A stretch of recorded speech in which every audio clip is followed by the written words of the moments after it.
The monthly sale at Nesbit's in Southsea presents opportunity for more general household items to go under the hammer. From single artefacts being sold to generate some cash, to an entire house full of pieces being auctioned, almost any personal property can be found. In an auction house like this, a general sale, people love coming along because they really don't know what they're going to find. But you also get specific buyers coming to auctions, people that only want one sort of thing. And it's never been easier to buy at auction these days because most auction houses will have an online presence. We have a website where our catalogue can be found, and we also pay a partner website to also list our lots around the world, and they work in a similar way to, say, Rightmove, if you're an estate agent selling a house. It gives the collector a one-stop search engine to go to find what it is they're looking for. Auction houses remain hotbeds of interest and focus for sellers and antique hunters alike. The growth of online bidding over the past 10 to 15 years on sites such as eBay and Gumtree have changed the goalposts slightly for traditional houses such as Nesbit's.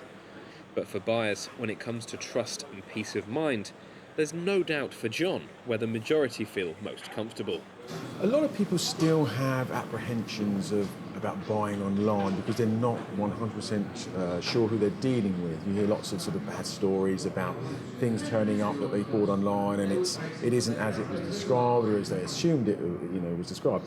With an auction house like this, the buyer has some form of redress. If we're describing things for sale, then it does fall under the Sale by Description Act. So the goods have to correspond exactly with how we've described them, or the buyer can basically ask for their money back.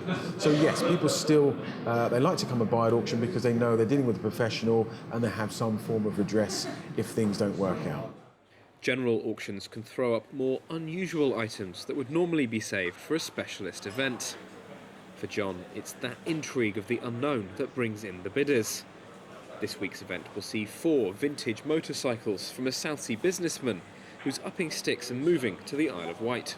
Favourite of mine amongst the bikes is this 1960 Norton Jubilee 250cc bike. It has a straight twin engine and it was brought out as a 250cc because in that year 1960 government changed legislation so that the maximum bike you could ride on a provisional licence was 250cc, having come down from 500cc. So Norton were quick to bring this bike out to sort of hopefully cater for that new demand. Here it is, original tin work, ready to go, estimate £1,000 to £1,500. The end of 2015 saw sci-fi lovers treated to a return of Star Wars in The Force Awakens.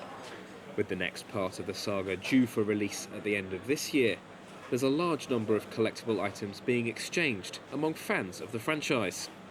In the auction this month, we've got a large collection of Star Wars toys and memorabilia, and something that obviously strikes a chord with me, having watched the film in sort of 1978 when it first came out. Amongst that collection is this little gem here. This has to be my favourite. It's a cardboard Death Star. Now, the two main manufacturers of Star Wars toys were Kenner and Palitoy in the UK. Kenner in, I think it was Canada, and Palitoy in the UK. Now, when this was brought out in, I think it was November time, 1978, they rushed this out for Christmas. So this was only made for the UK market, and it was made of cardboard because they didn't have the tooling in time to get the big plastic one out. So this is pretty much was made only for the UK market.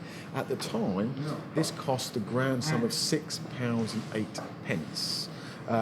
I have seen these sell for £300, £400, £500. This does have its box, a little bit of a flap missing here, but we could see this was selling for well over a couple of £100 this week. Ben Trepess for That's Solent.